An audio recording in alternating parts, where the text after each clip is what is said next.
the introduction should be something like you saying something like, Welcome to the coach's office.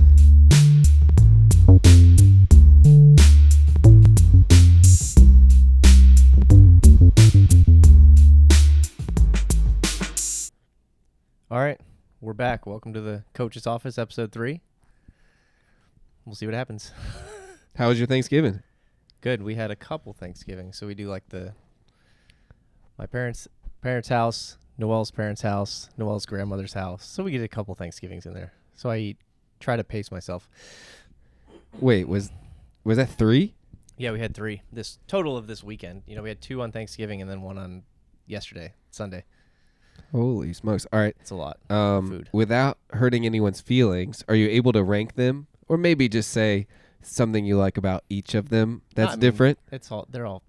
They're all different, so it's equally different, yeah, equally great. Yeah, that's fun. That's great. It's Equity good. at its best. Spend time with some family. Yeah. Okay. What about you? We went to a lake in Charlottesville, Lake Monticello, Oh, nice. with Julian's dad. You go apple picking up there? That's something. We that actually stayed, doing. like you could see Carter Mountain sort of in the distance. Like, cause it's easy to see cause they have like a bunch of radio towers at the top of this mountain, not specifically where the apples are, but like a little further up the mountain. So you can kind of see where it is. And, yeah, it was really good. We didn't do apple picking. We went to, Blue Mountain Brewery. There's a little stretch going to Wintergreen where it's a bunch of breweries and vineyards. On the way there? It's sort of off the beaten path, I guess, but it's still in Charlottesville. Crozet, I guess. I don't know. Crozet. Mm-hmm.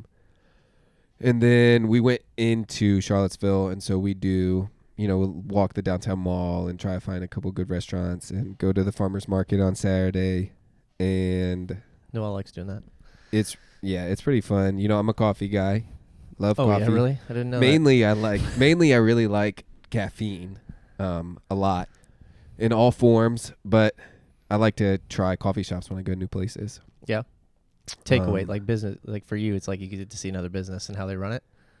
Bro, the complete opposite. No? I just want to see if they have good coffee.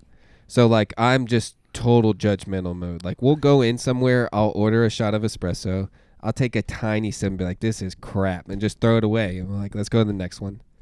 So if you're a coffee shop, be careful if you see JB walking in. Yeah, like biggest critic. Like Portnoy's, one bite.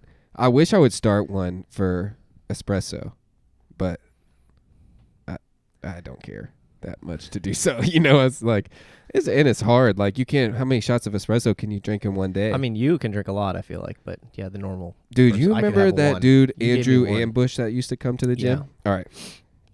He said when he was deployed that he would get like a 4 or 5 shot Americano in the morning and then like another one in the afternoon. Shout out to Andrew. But, dude, that's insane. I can't metabolize caffeine that fast. I'm like, I had 2 or 3 cups of coffee this morning, and I'm still a little jittery. Oh, I just thought of out. a great sort of, let's do a games question, caffeine related. Do you abuse caffeine as a competitor during that week stretch, or do you think other athletes do? What do you think the involvement of? I mean, again, me, I don't metabolize caffeine that quickly, so it's like I have one. You gave me like 1 shot of espresso in whatever it is, and I'm bouncing off the walls. I'm good. So it doesn't take much for me, and I don't like to. If I'm having caffeine leading up to competition, I'll normally maybe back off like the week before. So then if I have caffeine before a workout, like in a pre-workout, like flight or something, or I'm having a cup of coffee, like I react to it a little bit better, so you're not used to it. So, no, I kind of back off a little bit like the week or 2 before a competition, but I can't abuse caffeine. It doesn't treat me well. Jittery? Jittery. Yeah. Yeah. Like anxious almost. That's a lot of people describe it as like a. It feels like anxiety, like anxious. Yeah, this intent. This like, why would I drink? You have anxious? To go physically do something. Yeah. Like I have to go exercise. I have to go. So it's a good thing in some regards, but other times it's not as helpful. So, do you think that's like a part of your specific nutritional intake, how you have fueled yourself since you were younger, didn't drink coffee, and because of that, you've never needed it, and provide your body with what it needs to. I don't know. I feel like it's one of those.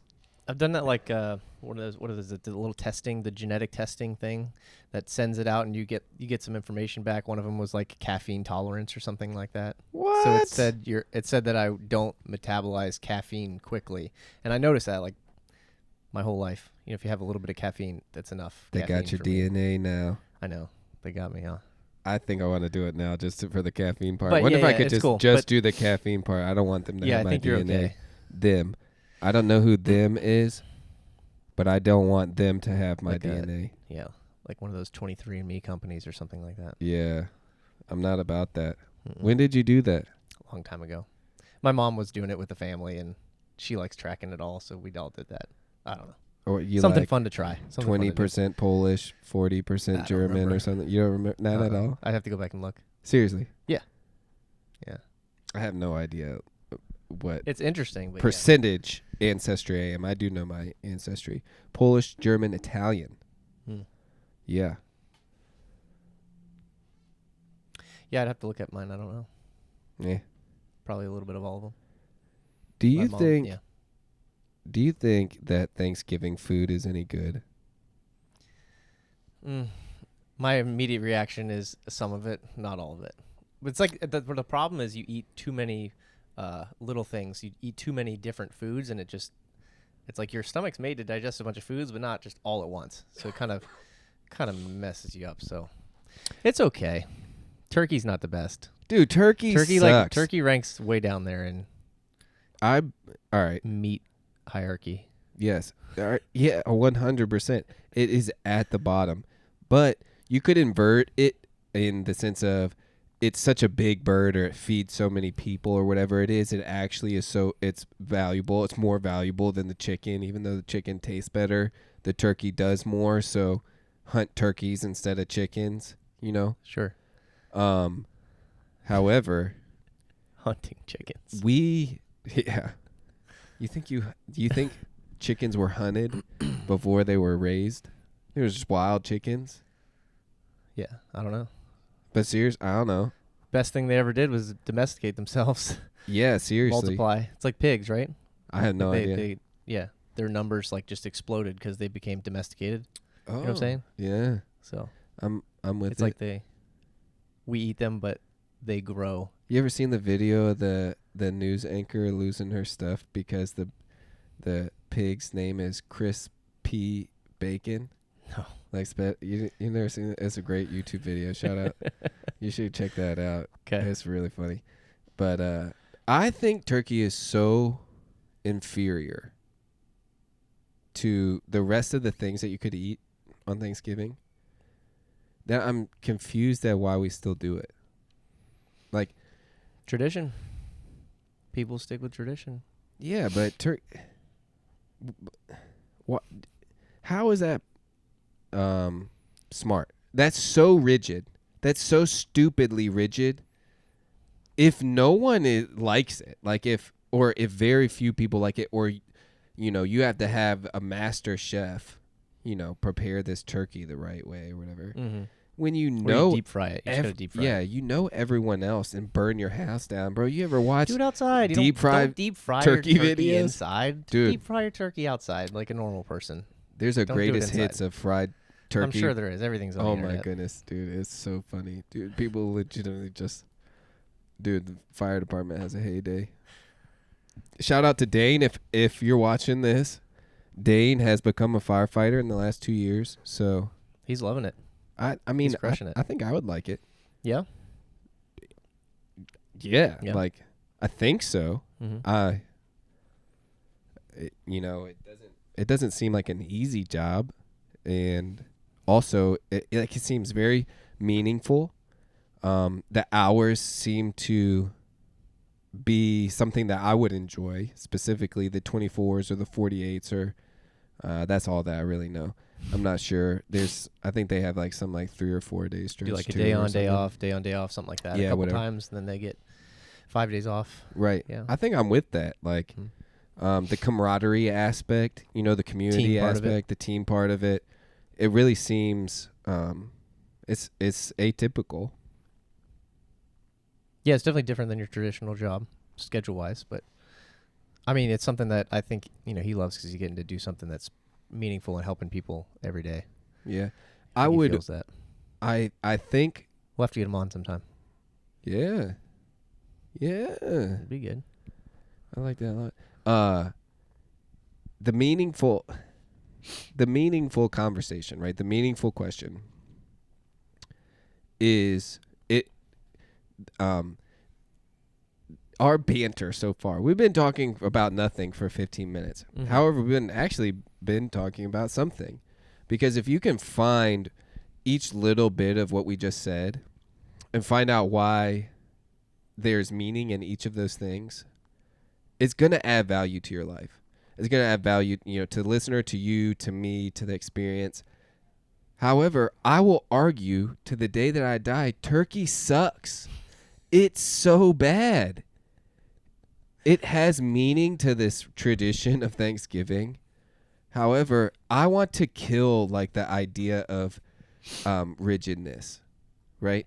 Me and Georgie were talking about the Big Five the other day, the personality test. She said she was really middle of the pack in all of them for the most part, except for a few. And but I legitimately want everyone in this gym, and in my circle in Young Life, the kids that I mentor, to be high in openness, which is one of the traits, super high in openness. For instance, I proposed to Julianne and her dad on Thanksgiving, why don't we do a awesome steak for Thanksgiving? Mm-hmm. We love steak. None of us like turkey. Mm-hmm. We're not attached to it in any way. Let's do steak.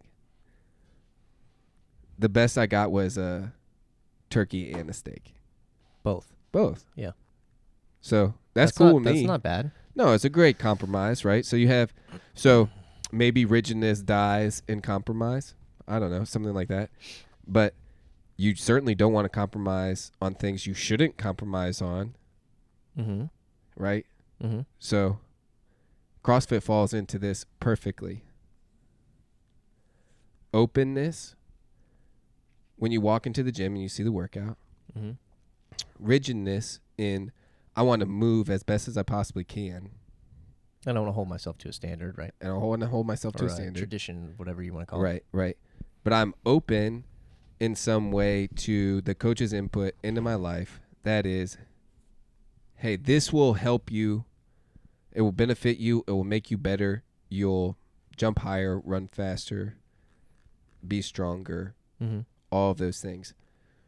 The average gym goer, when they walk into the gym and they put their stuff down in front of the cubbies and they get them ready to start, what do you think is going through their mind? I don't have anything. What do you? I don't know. They were probably. I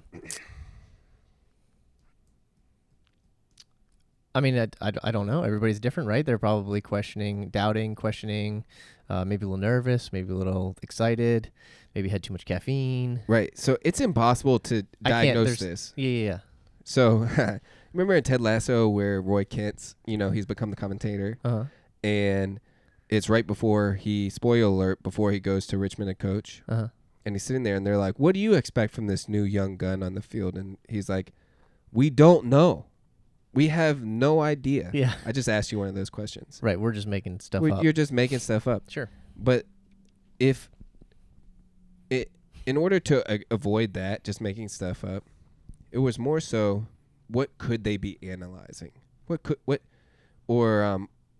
Actually, more importantly, if this is the coach's office, and we're always trying to improve each other with advice, if you were to give advice to this person in front of the whiteboard has just put their stuff down, what would you say to them? Like, what would you want the coaches to be like? Hey, be aware of these things. Mm-hmm. Bring these things to your attention. Piggybacking on your idea of openness, I think it's important to be open when you come to a gym, especially if you're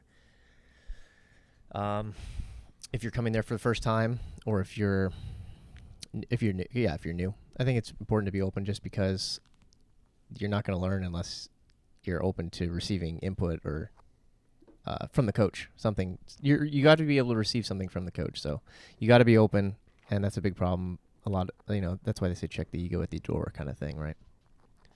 If you're not open to the coach's input, I'm curious why you're at a CrossFit gym. It's a good point. And granted, there's so much nuance. There's so much nuance in this. Did you have a bad day? Are there so many external things going on in your life that the coach doesn't know about, that them telling you that you're not squatting to depth triggers you in some sort of way? Like that pushes you over this edge and it becomes a problem. Yeah, I mean, let's talk about why you go to a CrossFit gym then. Let's talk about the ideas, right? So why would I go to a CrossFit gym? Why don't I just go to a regular gym? Why don't I just go somewhere else? Why don't I just work out at home? So why do I go to a CrossFit gym? I mean, I'm going to go. So you can take your shirt off and show off your pecs. There you go. That's one reason. But yeah, I mean, I that's what I look at CrossFit as. That's why I love CrossFit. I look at CrossFit as to show off your pecs. No. Oh, not that one. To be good at a multitude of domains, right? Yeah. Across the board, like try to be as good as you can in all these domains. Kind of like the Madden game, the Madden thing that we talked about. How you want to make your players as good as you can in all the different domains, right? So that's the idea. And in order for me to do that, I have to always be learning something. I have to always be. I have to be open to things, because I always have to be receiving information, filtering it, and then deciding if that's something I want to apply to me, or if it's something that I need to leave for another day, or something like that. Something like that needs to take place every time you come into a CrossFit gym. You should be learning something every day. It's like when you go to school. It's like come home, parent asks you what you learned at school. You're always like, I don't know. Right. Like you should be coming home. And what did you learn at CrossFit today? Right. Yeah. I learned I learned what I was doing wrong in my squat. Right. I learned that the basics matter. Right. I learned that I wasn't staying tight in my kip when I was doing pull-ups, and that was the reason why I wasn't didn't do all of my reps today as good as I could have. Something like that. Like you should be learning something, a little bit of tips or tricks here or there every day. You want to be. How aware of those things do you want to be? Like how focused should the members? Actually, no. I'll scratch that, and we'll do something different. We'll go pyramid base. We'll go to a pyramid. At the bottom is what? Well, if you're talking about the CrossFit pyramid, it's nutrition. All right. Yep. That's the base. That's the first thing you want to understand, even maybe before coming to a CrossFit gym. 100%. Because not every gym offers something to do with nutrition. Like right. Some gyms offer nutrition. Some do. Some, but Tori, that's right. Can help you Shout if you're out here. So. Shout out to Tori. But yeah, some gyms offer, some gyms don't. So a lot of times you have to kind of learn online. But it's interesting that that's the foundation, and yet it's not talked about too much. Right, that was a couple people asked they wanted to talk about nutrition, but it should be a priority for you before you're coming in to a CrossFit gym, or when you're at the gym. We'll go uncomfortable Ben question. Fun nutrition question. Uncomfortable Ben question would be talk about how you eat. Talk about yourself. Walk people through today. Walk people through today's your day of eating. Yeah, I mean today what did I have this morning? I had coffee with some coconut oil. I try to hold off, because I normally make Clara breakfast and Shout out take to Clara. care of her before anything. So I'll normally eat right before I leave the house, which is right around 9, because I'm taking her to school. Mm-hmm. So today we made bacon and eggs and had some fruit. That was my breakfast with some, this was like a lower carb. So lately I've been doing lower carb before I work out in the morning. A little bit different. So I've been doing lower carbs before I do my longer workouts in the morning, trying to train the body to work off fat a little bit better. Who knows? That might be a myth. It might not. It works for me. I feel better when I do it. I've tried all. I've been up and down, tried them all. This is where I feel best. So This is where I feel best too. I don't get it. but That's I'm not a gonna walk claim with that it is the best. Nope. That's just where I feel best. Man, I would like to talk about that so much, but keep going. Yeah. So had that, came in, did my rowing. We did some lifting. Went back home. I had my carbs like post workout and try to keep it as much fruit as I can. So I had some fruit. Have a piece of fruit. I had some white rice, some steak, cucumber, avocado, hummus, all kind of mixed together with some olive oil on it. So I've just been trying to add in a lot more healthy fat to my diet lately, and it seems I feel better. I recover a little bit better. My joints don't hurt as much. So I'm trying to add that in, but because your joints are always hurting. That's like, something that they're I've been forever hurting. They're forever hurting. Yeah, mostly just and my not knees. in like the cliche classic CrossFit. You're always sore. Like, how do you deal with this soreness? Like, that's my favorite thing is you just always are, and then eventually it goes away. Like, or you learn how to manage it better. You Right. learn like what sets you off and what doesn't, and then you just kind of tailor your workouts or kind of taper things to, like, I'll focus all my squat stuff and my leg stuff on one day, and then I'll give myself a day or two in between, or at least I try to. Because if I don't, and I just kind of like add on every day, the volume just adds up. So Right. I'm kind of transitioning into that little bit of pushing off the carbs till around my workout times right now, just because it makes me feel better. And then my lifting, I'm trying to work on like a little bit less volume, more working up in weight kind of thing, just to get a little bit stronger right now. So that's kind of where I am with nutrition. Bro, you are always so technically proficient in your lifts. Like, it's always been fun to watch, like, a handful of CrossFitters lift weights. Like, always been fun. This kid out of Brazil, Guillermo, yeah. Guy. They call him Guy. Is by far the best Olympic lifter in CrossFit history. Absolutely. He's absolutely amazing. Like, It's crazy. yeah. Because what is he, 21, 22, Yeah, 21? no, I think he's 21. Yeah, that's crazy. Dude, at the Rogue Invitational, when he beat everyone on his opener, like, that's such a statement. Yeah. But also, it was pretty. I don't even know if he wore a belt either. If he did, I think it's under his shirt. Okay, all right. I'm just saying it was impressive. It Yeah, was yes. nuts. Yeah.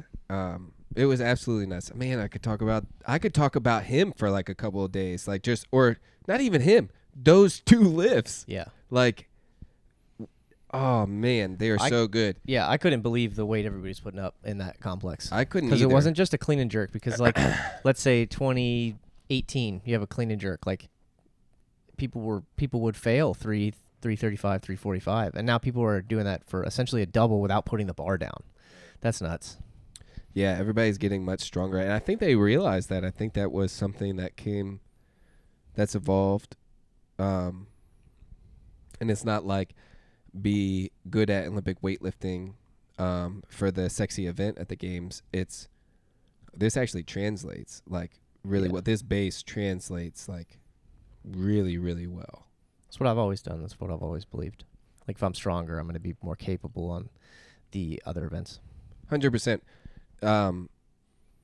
I have a opposite of nutrition matters mindset in late November going into December. It's essentially like 6 weeks of get fat. But it's intentional though. It's not, I know what I'm intaking and I know why I'm intaking it. And it's because I want to get strong over those 6 weeks. Like, I do it every year. I try to get as strong as I can. When is this time? Basically the 3rd, 4th week of November. So holiday time. Into December. It helps me defeat the I'm eating crappy problem. It legitimately gives me something to work towards. It's a goal. Mm-hmm. And it becomes this base for the new start of the year that is, okay, remove sugar from my diet, because I think if I could ban one thing in the world, just get rid of it. Not even get rid of it with like presidential power. If I could remove its existence, I would remove it. That's Sugar. Sugar. Mm-hmm. Added sugar, that is. Okay. Refined sugar. All right. not sugar from honey. or apples, whatever, not natural sugar. Yeah. But and then the new year starts off perfect. A 3-day fast, no sugar, and you come into the open, and I start peaking as I come into the open every year. Cool. My best finish in the open has been 20,000th in the world. I'm not good at CrossFit. Like it is what it is. You know what I'm saying? However, my goal every year is to be better than I was the year before at the open. That's my test every year. Sure. That's a good thing to use as a test. Yeah, and it helps. It just has become a really fun routine for me, like going into it. Is it because you're very intentional about what you're doing? Oh, for sure. The intentionality matters, and the intentionality matters. But that base that I'm talking about, that it's so foundational to when I arrive at that first open workout and it's a heavy barbell, but I've been cutting and I haven't been lifting that much anymore and I'm not as heavy as I was, right? So I'll go from 185 to 200, 202, 205, whatever, over that 6 weeks. And that's people are like, that's good crazy. Jump. It's a good jump, but I just know how to do it. I've been Yeah. doing it for a while. I just know I can turn it off. It's hard for you to turn it off. It's hard for you to be can't. like, ice cream tonight, however, but you've also won the CrossFit Games and I've got 20,000th in the open. You've won an open workout. I've judged that workout. But anyways, but the point is, when that first open workout gets here and I've done that base line of training, I feel good. When your body is just, when your neuromuscular system, when it's not taxed by a heavy barbell, immediately, the rest of your systems It's a good way pick to look up. at it. I mean, they really pick up. And I like that base for the open. I'm really. I'll carry off on that one. That idea of you're not taxed by a heavy barbell as much. That's the feeling that I want to be able to give to people in the class when they're doing workouts. And I'm saying, hey, scale this barbell accordingly so that you can do all of these reps unbroken. I'm saying pick the right weight for you so that you can get through these reps and not be 100% taxed, like you have to rest with your hands on the floor but before you move on to the next movement. That's a skill. That's something that you got to learn. But it also comes from being stronger, and that's why I think strength is really important to add into a program. It needs to be maybe it needs to be higher up on the hierarchy. I don't know. I think so, yes. Or at least being able to carry the load, I guess, whatever it is, because everybody thinks of the open as lightweight, functional movements, 500 rep workouts, until that squat clean ladder is thrown into the middle of your double unders and wall balls or whatever it is. And then the weight goes up, and we get to bring in the person who can clean 135, but it's going to get a PR at 185, and then the 185 gets their PR at 225, and the 225 keeps going up. Those are specific benchmarks, right? Standards: 135, 185, 225, 275, 315. Right. It's it's a tier, right? And you work your way up, so that's what you something like that is coming, or at least you should know. So these are the weights you should be aiming for. These are the goals you should be setting in the off season. These are what you should be working towards when you squat clean. It's being able to not only just do the work, but maybe do it under a little bit of fatigue. Do it while you're tired. Do it while you're breathing hard. Right. That's the reason for the winner gain for me, is when I do that, I certainly get under fatigue, but it's usually a bar later than it would be if I hadn't done that. So it's going to be at the 275 bar instead of the 225 bar. Or Sure. whatever. And hopefully this year it's going to be at the 315 bar instead of the 275 bar. Like that's the goal. Yeah, I've seen you clean it for this year. Right. Like that's the one to do. If that comes up in the test. Right. If that comes up in the test. Right. Yeah. It just all depends on what the test is. Right. If you're going to start with the nutrition as your foundation and you're going to take that serious, like you just said, you know what you're doing, why you're doing it, why you're consuming it. And even more, I think it's more important to know why you're consuming it. Absolutely. Like you just said. I know why I'm doing this here, this here, and this here. That intentionality I think is the foundation. Like if you don't understand the idea behind why you do what you do, I don't think you're going to be motivated to continue to do it. So people that might find themselves unmotivated, it's like you need a why. You need a reason why you're doing it, and you have to understand that fully so that you can stay motivated and continue moving forward, right? Yeah. Do you specifically have a why right now?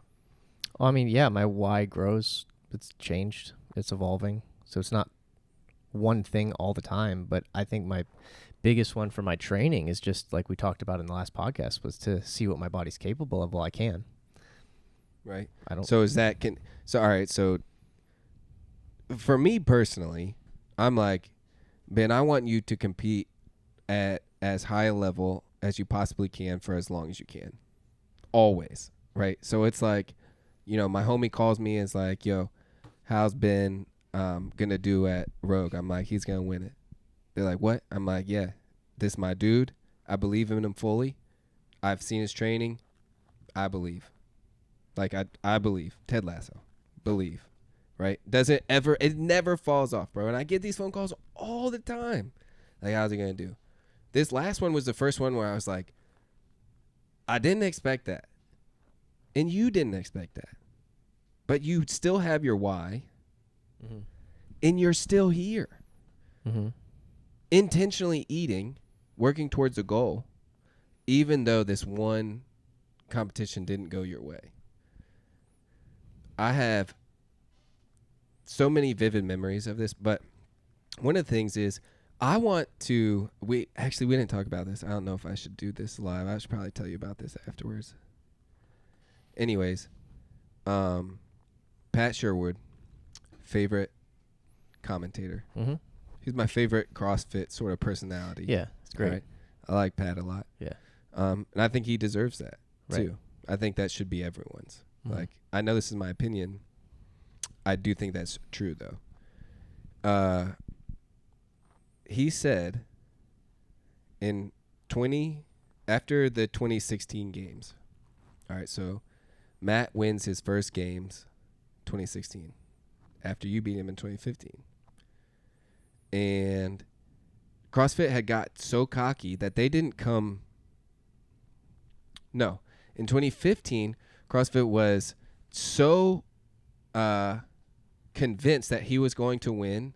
They just recorded him all year, and then he lost, and they had to come here and record you separately. After the games. After the games, yeah. After you won.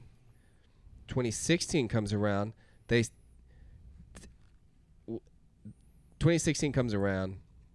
Matt wins his first games. You get second. All right. Pat Sherwood, at that time, when that ended, he, going into 2017, they're like, hey, who do we think's going to win? All of this speculation, right? And he said the statement is still true. The field better wish for a healthy Ben Smith because he's the only one that can beat him. That was a statement from one of his interviews. Etched into my brain. Like full blown. And it is true. Didn't lose. Never lost. And you never got to go to the games healthy after that. At all. Which is probably, I don't know if you've ever dove into that with anyone, but we definitely will here. Yeah, I haven't. We definitely should. I think it would be. I don't know. It would be fun. It's also difficult, scary. It's talking about yourself. It's hard. I again. don't really know, and I don't really know what happened. I don't. Right. I really don't. Other than but you can give answers for it in some ways. Like, hold on. What happening are you talking about? You talking about the most recent one, or are you talking about just in general over the last 3 years or 4 years? Yeah, I mean over the last 4 years, and that one Murph thing before I don't know. I don't know what happened. I've yet to been able to explain it. Right, but you also haven't told anyone. Like no one knows. Mm-mm. Like at all. Mm-mm. Right. But like since then, I've never been the same. Right. And I've been like, it's been a struggle. Like this has been the hardest 4 or 5 years ever. Like it's hard. It's been hard. I don't even know. There's not like words I can use to describe how bad my body hurts some days. And it's everybody's like, oh, you're just getting old. It's just what happens when you get old. I'm like, this isn't. It wasn't like that before. You guys, I hate to say like you don't understand because you don't want to say that because you're just wallowing in your own pity or whatever. But I'm like, this feels different. It doesn't feel like just getting old. Like, I feel what that feels like some days, but like this is something different. So it's just something I've been trying to work through, and we're getting there slowly. I feel like I'm still getting better. I still feel like but I'm not where I was. Not that I'm looking to chase some old version of myself either. That's not the goal. Other than you're trying to be better than you were in your circumstances that you're in. It's not like I can change the past. It's not like I can change things that happened. But all I can change is how I feel right now in the moment and where I'm working towards. So I mean, maybe it sounds like excuses to some people, but you could paint that picture as far as you want to paint it. Like I can say you're making excuses for everything unless you're winning all the time. So yeah, it's just been difficult. So I've still been trying to work things out, trying to get back to where I was, and not get back to where I was, but get back to starting to make progress again. Feel like I'm moving forward in the right direction. So feel like I have momentum. It's like all these things happen and people only see the competitions. They only see when I go to a competition. They don't see all the other stuff the preparation and training leading up to a competition. Get back to where I was, and then you check it. Mm-hmm. That's just that's just some type of linguistic wordplay right there, where it's good to it's good for all of us to be like, I need to kill comparison. So was is a comparison word. Mm-hmm. So what are you actually describing there? With saying, I need to get back to where I was, because that's the true statement, but it's not the true statement. That's what I'm trying to describe. So I'm trying to describe more of like a feeling of maybe it's a mindset, more of a mindset than it is a physical benchmark. So more of like a mindset, more of like I'm making progress. I'm working towards a goal. Have my sights set on this thing, and I know it. So do you think, let's invert it and go to the physical side. You just said mindset. Mindset will get you to where you want to go. Mm-hmm. All right. Yes.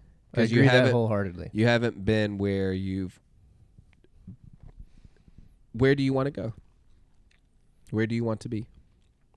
I mean, I'd love to be competitive again in the field.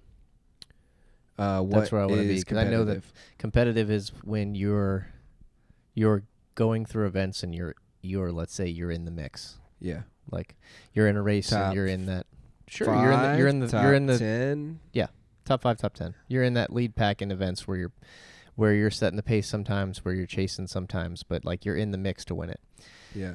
And that's where I know I thrive. Like Yeah. I know if I'm in the mix, I got a shot. Right. And I believe that. Right. And that's just where I'm trying to get to again. So, and I know it's not something that just happens. Like it's a progress over time type of thing, and it's a mindset plus that progress over time. Right. That builds that momentum to get you to where you want to go. If that makes sense. Mm-hmm. It's not just I'm gonna switch my mindset and then that's it. No, it's like you got to switch your mindset, and then you got to train your butt off, and you have to sustain that level of training for months, and then while continuing to stay as hungry as you were before, and then have a good lead up into the week, into the competition. Like, it's a lot of things have to line up for that. So Right. there's a lot of factors that go into it. It's not just one thing. For sure. I mean, it's so nuanced. I think that's why we enjoy our conversations. We enjoy the fact that we're both high in openness, so that you could put whatever idea you want on the table and say, what do you think about this? And I can say, right now, where it's like, okay, you want to be, in the mix, suffer hard, like bad. Like there's some like interesting correlations for some of these, for people that rise to the top, the cream of the crop. I don't have that ability in certain arenas in my life, and it probably exists in other arenas in my life that, I want to be the cream of the crop, right?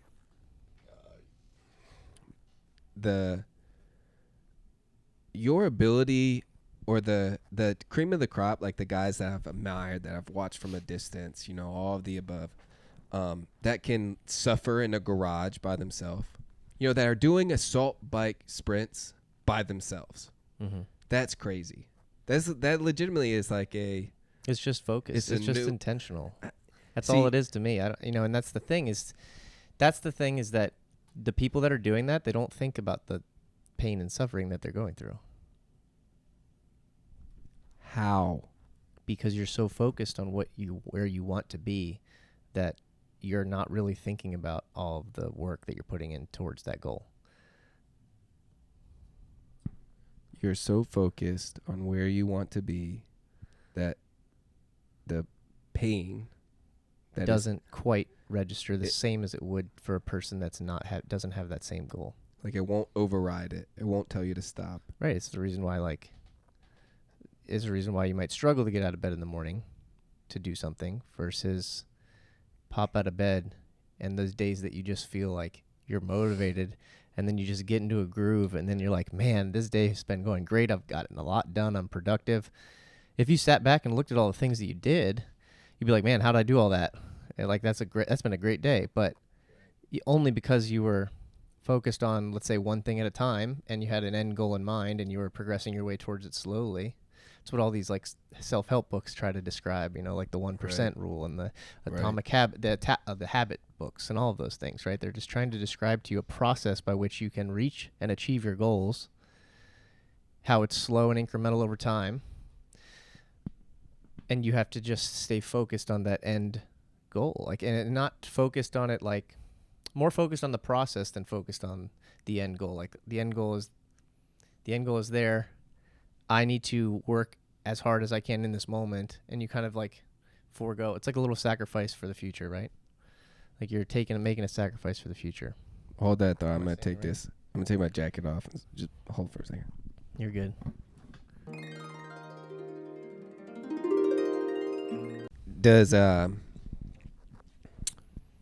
Do you think that there is do you think there's a reason? A reason for? When you conceptualize, I have not been performing to where I want to, what do you tell yourself? That it was an error in the process that I made leading up to that event. So something like and it's not a big error. It's just a small thing that I could change. Because you don't want to change too many things at once. For one, like, you can't just reinvent everything. You can't change it all. But there's small changes you can make that add up to big things over time, big changes over time, let's say. Kind of like if you're aiming far and you change a degree in the very beginning where you're aiming, then 100 yards down the field or road or path or whatever is going to be 15, 20 feet. It's going to look like a big change. So just I tell myself that there's small changes that I need to make. And I still think that that's true. There's just a lot that goes into, there's been a lot added to my plate in the last few years as well. So I think that takes a big toll on things, because I think it requires compete at the highest level requires full 100% attention and focus on that task for your day. Mm-hmm. I mean, it feels really selfish.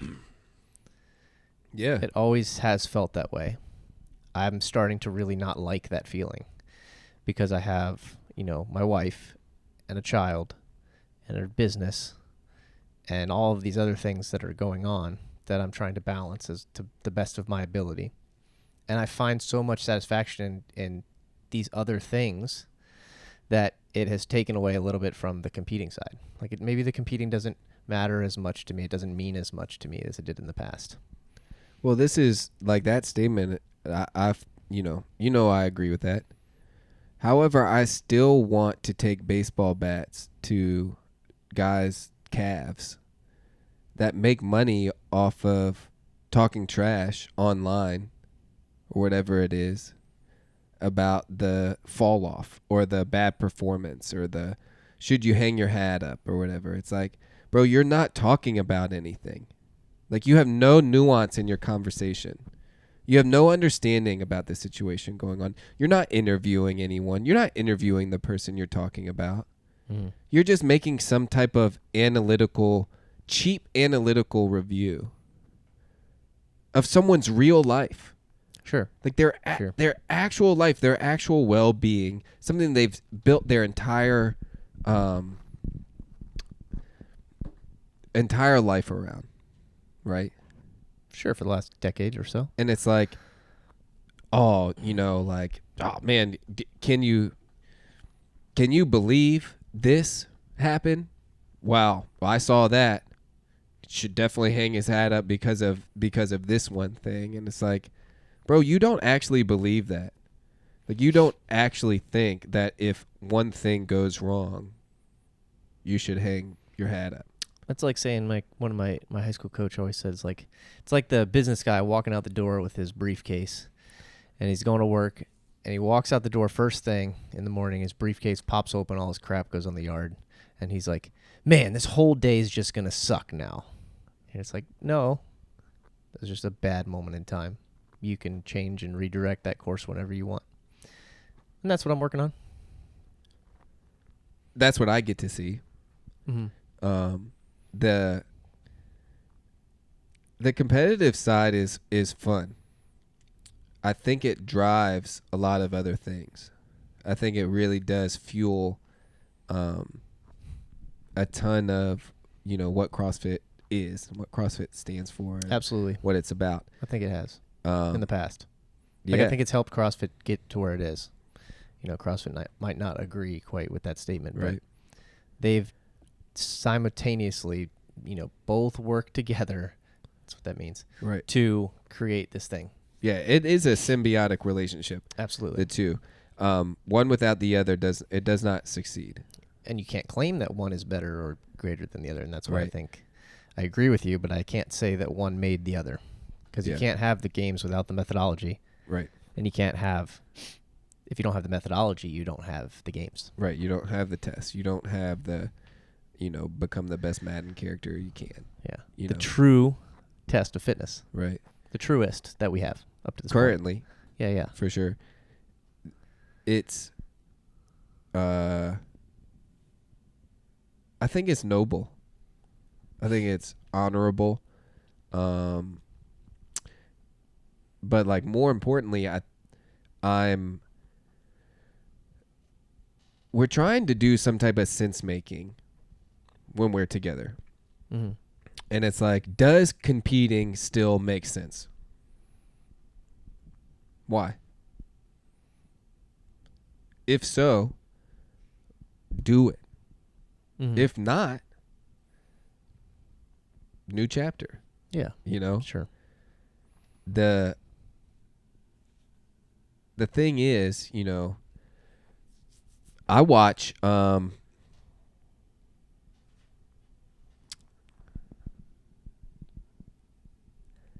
I get to watch the Rogue Invitational this year with different eyes than most people.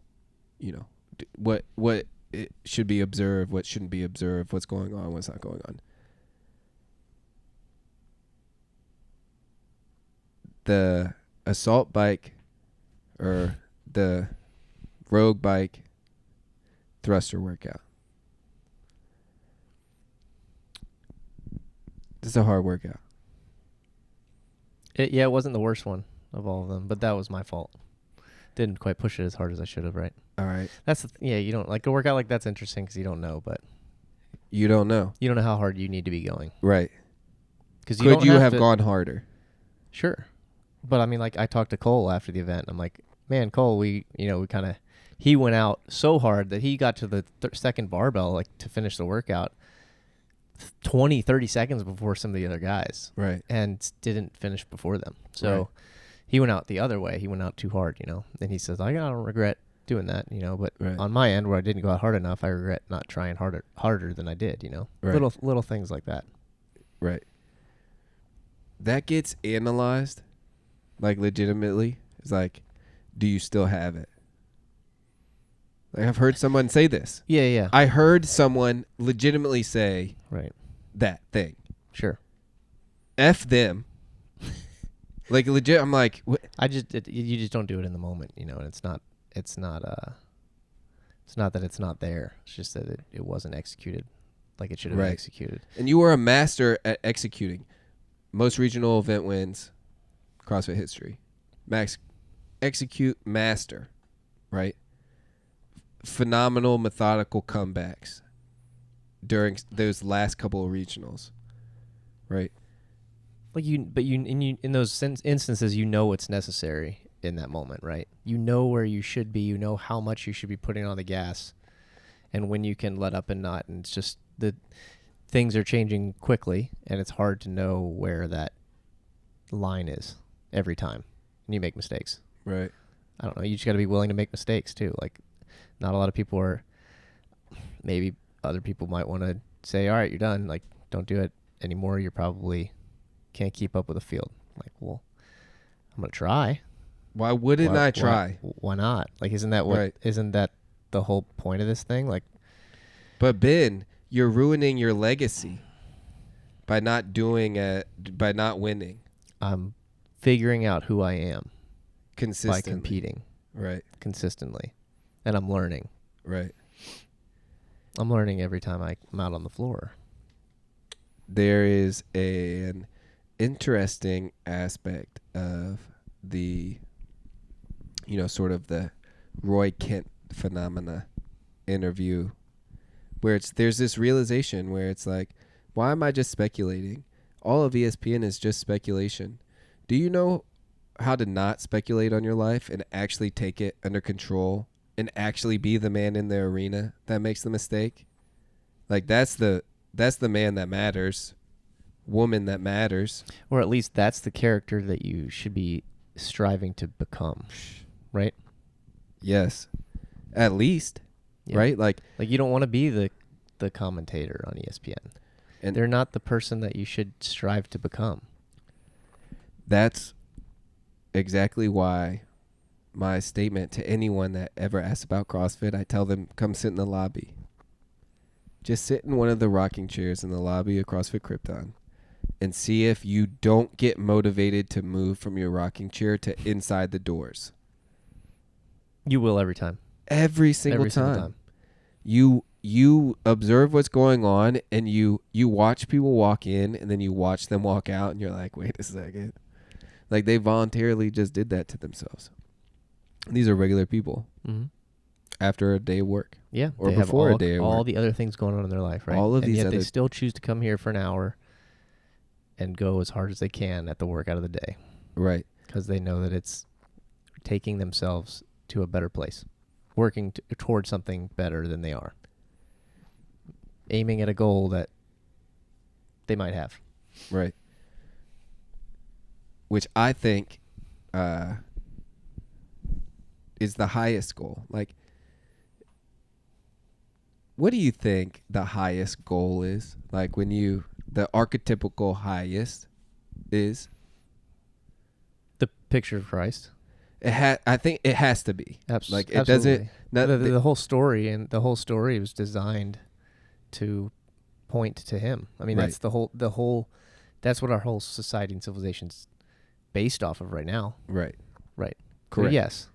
Right there, and if you replace that with something else, you'll arrive there, and then the thing that you've arrived at,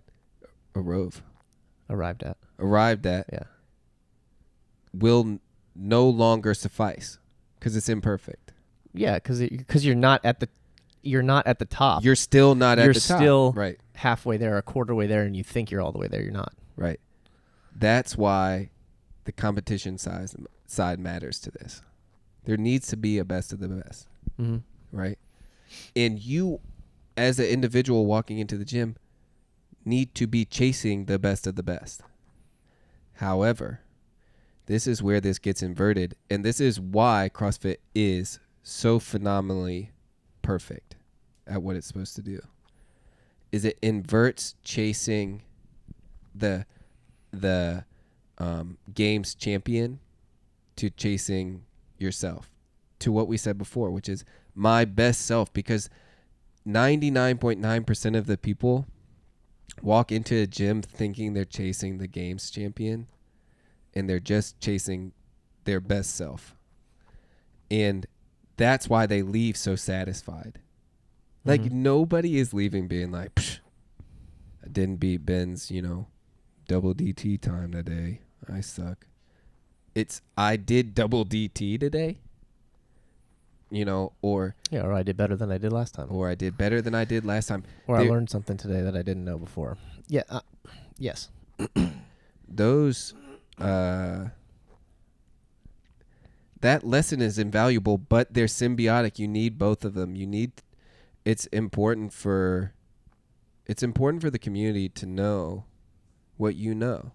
It's important for the community to know what we know. It's important. Absolutely. It's important for the gym member. It's to know that it's important to have the aspect of the CrossFit Games athlete, the champion, let's say, to strive towards or to use as an example of what you could become. Right. But know that you're also not going to achieve that. Not everybody's going to achieve that.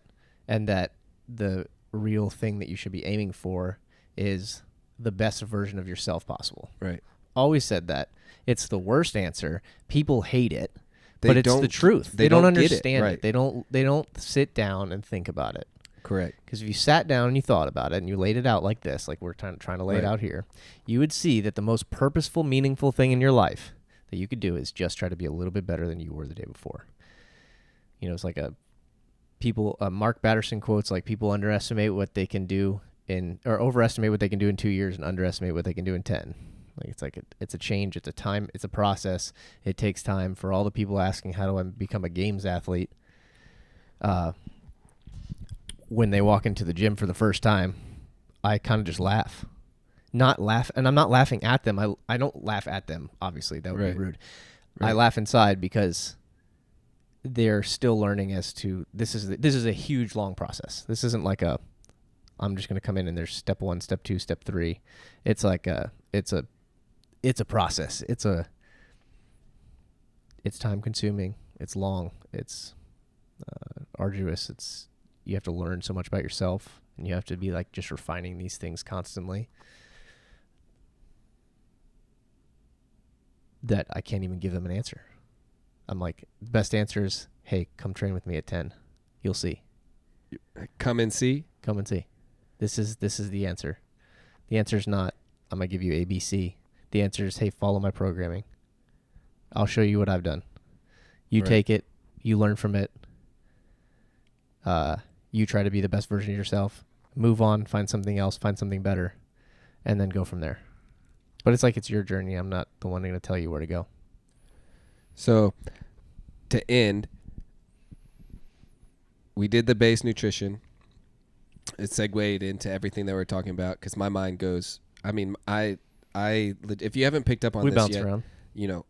I bounce around. You just are like, cool. I'll entertain your ridiculousness, which I appreciate you, dude. Give the people something nutrition wise that they could benefit from. It has nothing to do with winning the games, as you know, whatever it is. It's just what's a small beneficial non-official advice from a non-licensed dietitian or whatever. I'm absolutely not an expert. This is not advice. This But you're gonna have to experiment around and try things that work for you. So don't be afraid to be open and try something that you haven't done before. Give it time, see how it plays out, and then make small changes. Don't make big changes. So like, I'd start with making like one meal consistent, the same, almost all the time, almost every day, and you can kind of just start there. One meal the same, do it for a week.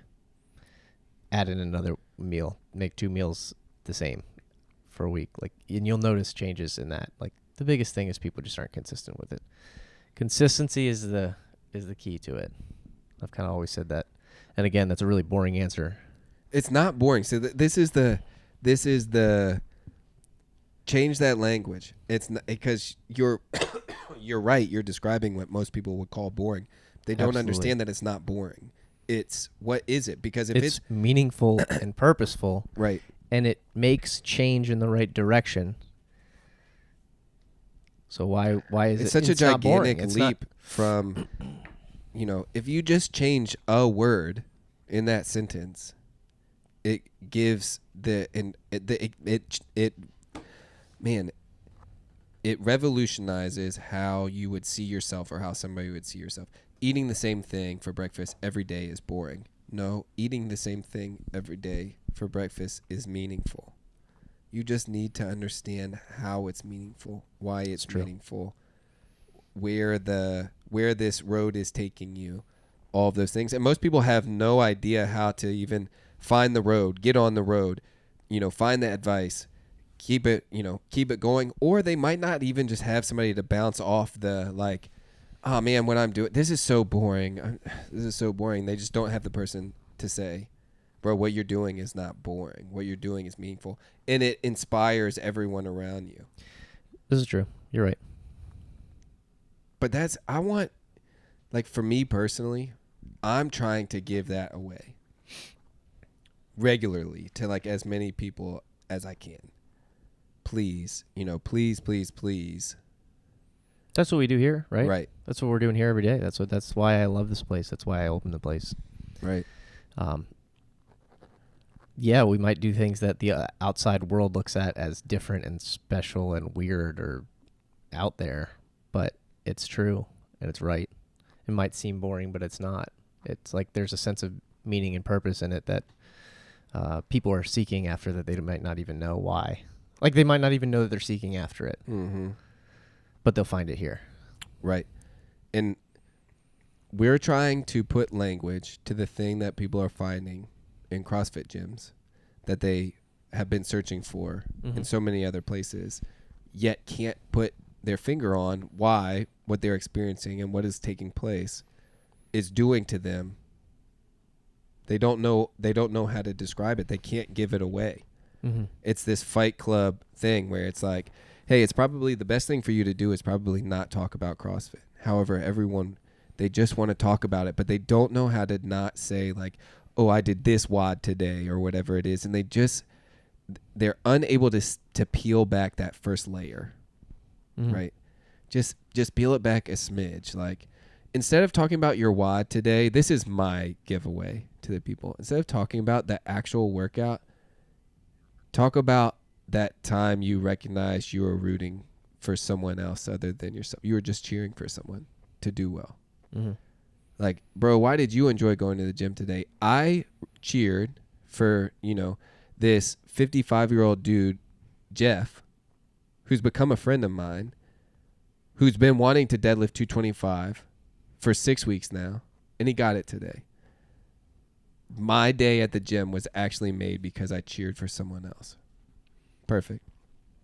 That's awesome. Just peel the layers back. It's not hard. It's ingrained into this space. I mean, it just takes eyes to see. That's all. I mean, it just takes paying attention. Right. And hopefully this podcast will help people have eyes to see and ears to hear. That would be a very good hope.